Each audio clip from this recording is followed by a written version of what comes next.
Олень – неповторимый дар небес, божественное чудо на земле. Не знаем мы другого существа, которое вот так же целиком и навсегда могло бы посвятить служению человечества себя. Загадка мира – северный олень. С начала мироздания до сих пор ее еще никто не разгадал.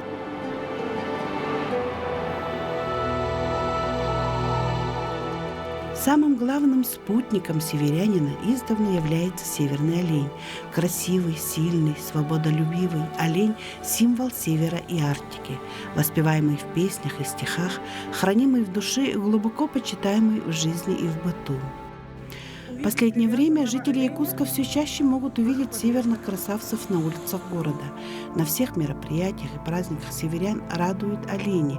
Грациозные животные, на удивление, комфортно чувствуют себя среди людей. Олени Альфреда, так между собой мы называем их. Скромный, немногословный хозяин Альфред Колесов охотно приводит своих питомцев на традиционные праздники северян. О том, как это содержать оленей, смотреть и ухаживать за ними, мы поговорили с молодым оленеводом. Первый раз я поехал с дядей на мероприятие «Первый снег», по-моему, насколько я помню. Это когда я еще учился в школе. Это на Вилюйском тракте на 43-й километре. Так, первое мероприятие там с дядей провел. Потом и на следующее рождение северного оленя. Так, и затем вот, так далее. И после этого как-то меня заинтересовало. Дядя чем занимался?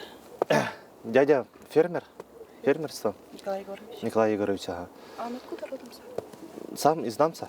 Из Намса? Ага. А почему так получилось, что вот именно олень? Так, у него получается самый первый, это давно, когда я еще был меньше. У него появился пони. Пони. Потом уже как-то уже у него появился интерес, и у него интерес еще увеличился, как бы получается, на более интересных животных. Не только там корова, и табун лошадей, и получается вот следующий пони. Потом, получается, он привез с Москвы еще пони. И это дело дошло до осла. Потом после осла она дошла вот до оленей. И ты все время помогал ему, да? Да. Ухаживать за пони, за осликом. Ну, вначале я, так как здесь учился, помогал только летом в основном. А есть северные корни в роду? Северные корни. Так, у меня со стороны матери тоже Колесова, Кобяйский, брат жил. А вот этот олень, он очень такой интересный, красивый, могучий. Вот про него расскажи, как его зовут? Его зовут Малыш. Ему 3 года будет, в этом году. Ну, то есть на следующий год уже 4-й год. 4 года ему исполнится. Так, мы его привезли в Собянкёльский поселок. Вначале его хотели как верховые оленя приручить, потом... На седло приучить? Да, на седло. Потом... Ну, на веревку он уже приученный, получается, да? На веревке мы его приручили здесь. Он вначале приехал здесь чутка диковатым. Ага, конечно. Он совсем маленький был, да, когда приехал? Да, там ему даже года не было. Сейчас вот какой. То потихоньку его начали приручать. Ну, это получается венская порода, да? Да, венская порода. Ага. А сколько у тебя в стадии оленей сейчас? Так, именно здесь в городе 6. 6 голов. Они все с Кобяйского района? Часть из Сенгры. Сенгры? Ага. А венкийская порода? Тоже, ага. Сенгры. Были у меня с горного района. Это привезли.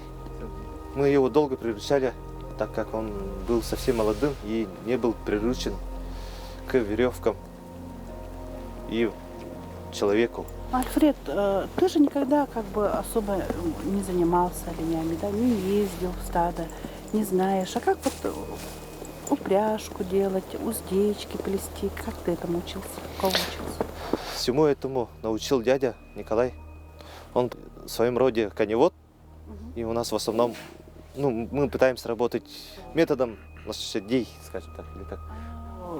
Тут же, наверное, у оленей лошадь, они же разные, там надо, наверное, все-таки Да, они, приучать да, по-другому. переключать там по-другому тоже есть свои сложности, но в основном некоторые, те, кто приручены, уже начинают понимать именно, чего мы хотим. У каждого оленя, наверное, свой характер. Да, свой характер, они Вот как у и него люди. какой характер? Ну, у него как, скорее всего, Своевольный. своевольный. Он уже как у нас вожак стада.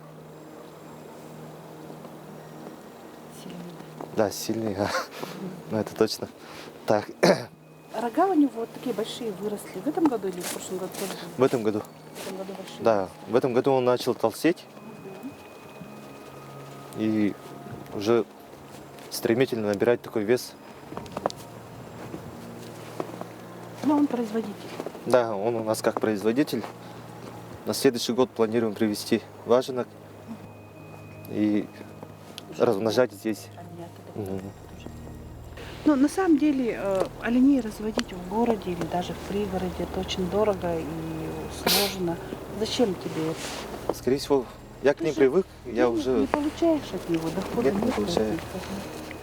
Зачем Это тебе? для меня очень интересно. Это и для Николая тоже было интересно. И как-то вот именно для себя. Я к ним сильно привык. Без них мне жить скучно становится. Дело дяди продолжаю. Ну, сильное привыкание. Это- Любишь? да, люблю. Забочусь и... Ну, без них как-то не очень. Были моменты, то, что я их отвозил в Намцы, Николаев. Были моменты, когда я пытался бросить, ну, отложить, ну, даже закончить это дело. И, ну, 1 год, да, я их отвез, жил без них. Потом как-то все равно скучновато было. Все равно скучал. И так получилось, все равно решили приехать в Намцы, привезти их обратно и продолжить это дело. Мы, в принципе, искали контакты и даже не надеялись, что в Якутске их и не было вообще-то. Потом узнали, что в Намцах там у Николая Егоровича Колесова есть олени. Вышли на него, и вот тогда начали работать. Но сначала это были чисто случайные. Привезет, поработаем, не привезет. А вот с появлением Альфреда это стал наш постоянный партнер в этом. Ни одно мероприятие нашего сектора не проходило без оленей. У нас все обряды, они проходили всегда с оленями. И, в принципе, постоянными стали у нас мероприятия, связанные с пробуждением природы, с рождением оленят. У нас с нами очень тесно работал ансамбль и обрядовые группы «Долгунчи». Там руководителем была Зинаида Платоновна.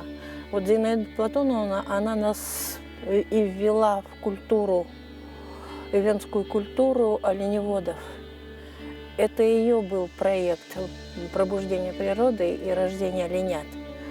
И у нас еще осталась мечта, вот в этом году она частью исполнилась, у Альфреда появился белый олень. А Зинаида Платонова нам рассказала, показала, мы записали обряд рождения белого олененка. Как она говорила, у нее, когда она родилась, у нее в их семейном стаде тоже родился белый олененок, и он был посвящен ей. Поэтому она очень хорошо знала обряды, связанные с оленями. И вот на обрядовом празднике рождения оленят, мы его проводили всегда в местности, в этнокультурном центре Чичор-Муран, всегда участвовали олени Альфреда. И вот все обряды, которые знали наши старейшины, это не только Зинаида Платоновна, это Акулина Петровна рассказывала, Зоя Афанасьевна Себенкёля, Дарья Михайловна Осенина рассказывала. Вот эти все обряды мы как раз проводили там. И что характерно, в принципе, эти обряды действенные, потому что когда вот был ковид, Зинаида Платоновна подняла обряды, которые проводили эвены, когда шла эпидемия. И вот тогда мы тоже и с оленем провели обряд очищения и оздоровления. Она нам показала, как делать березовые круги из березовых листьев, веток, и через это мы пропускали. И надо сказать, что вот у нас Альфред очень охотно отзывается на все наши желания, все наши предложения по работе с оленями. Во время Эсеха Туймады у нас они тоже постоянно олени присутствуют. Мы с оленями Альфреда проводим и игры оленеводов.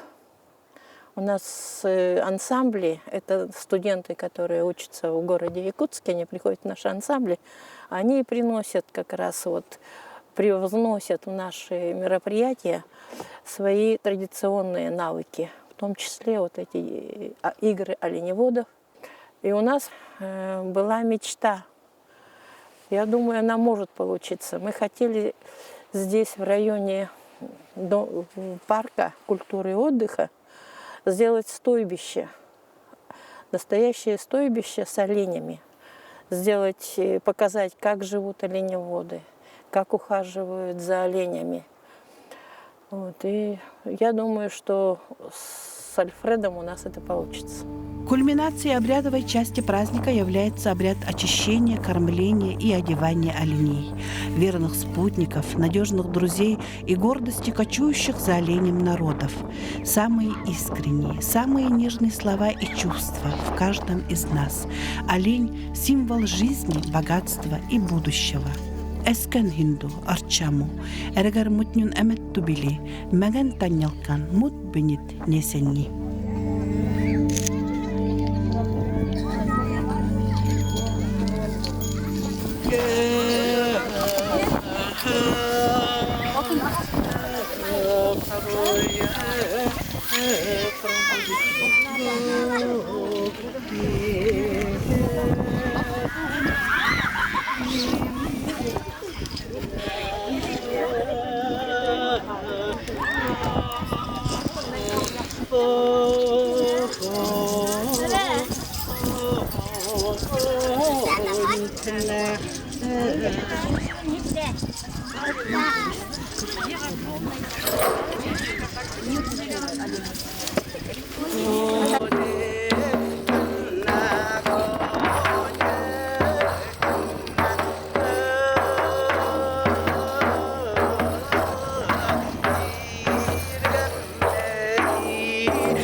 Ты очень много участвуешь с оленями в разных обрядах, праздниках. Наверное, уже разбираешься в культуре народов, да?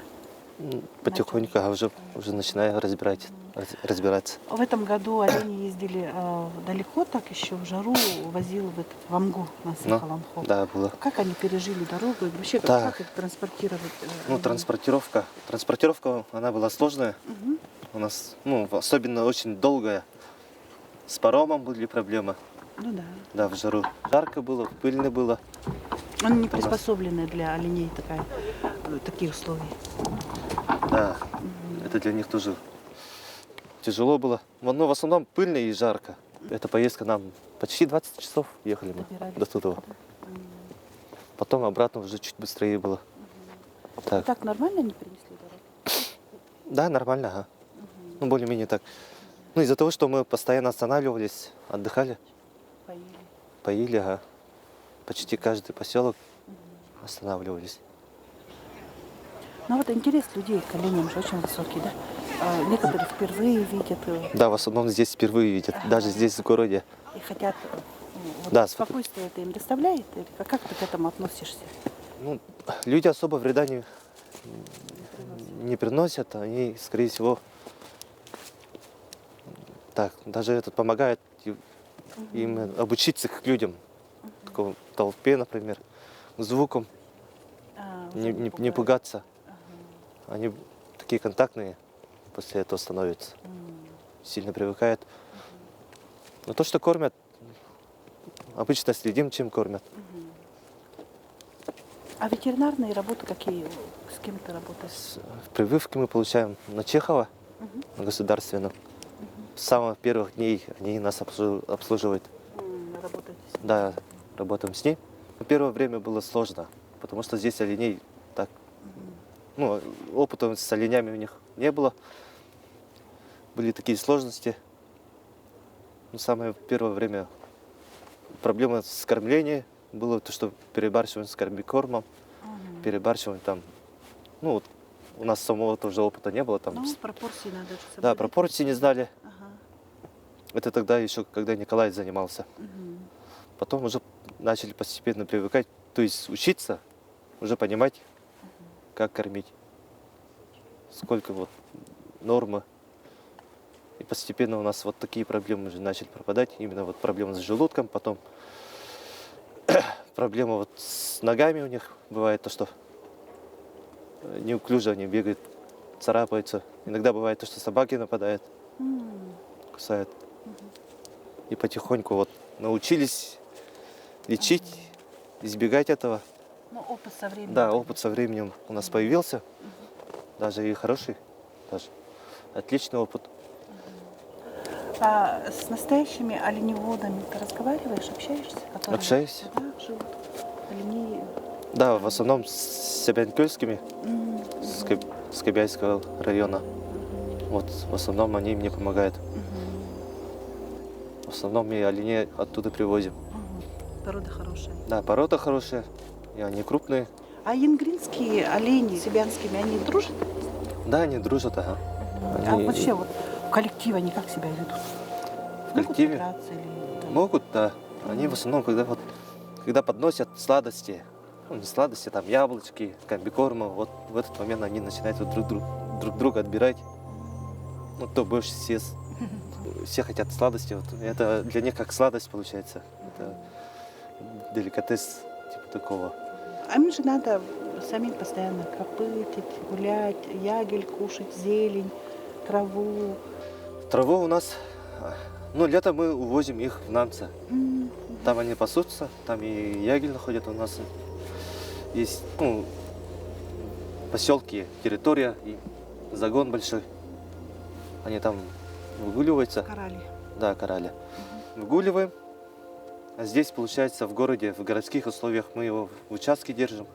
В участках некоторые люди бывают, что соседи приглашают оленей к себе на участок. Они как газонокосилки, получается. А с ягелем как? С ягелем у нас, ну да, это у нас сложности.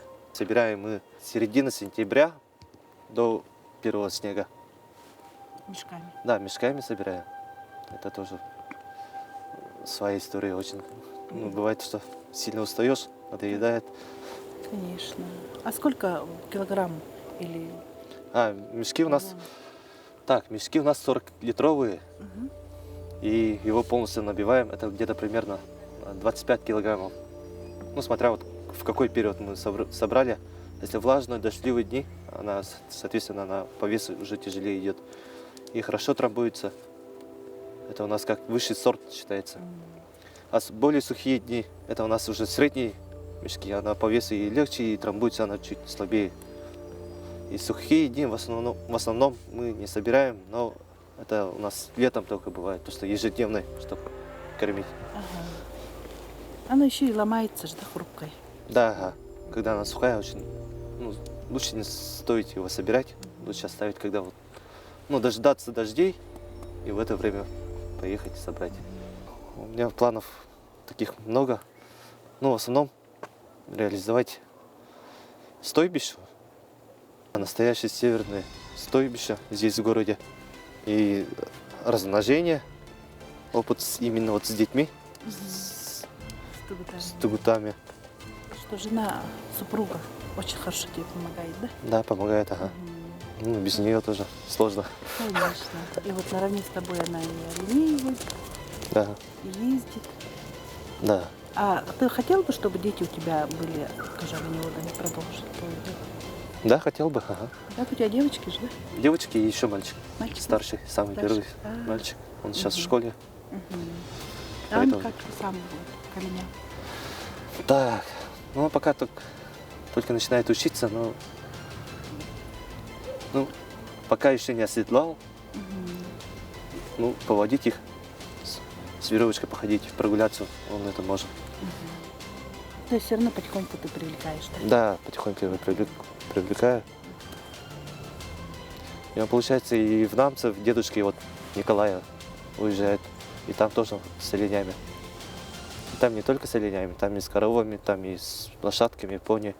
То есть Там. чисто городской ребенок, он уже как бы привыкает, приучается возиться с животными. Да.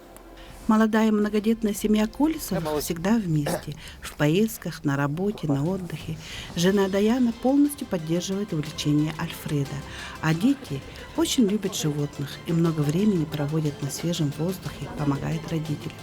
Кроме северных оленей, Колесовы организовали свой небольшой контактный зоопарк. Планов на будущее много, так же, как и работы.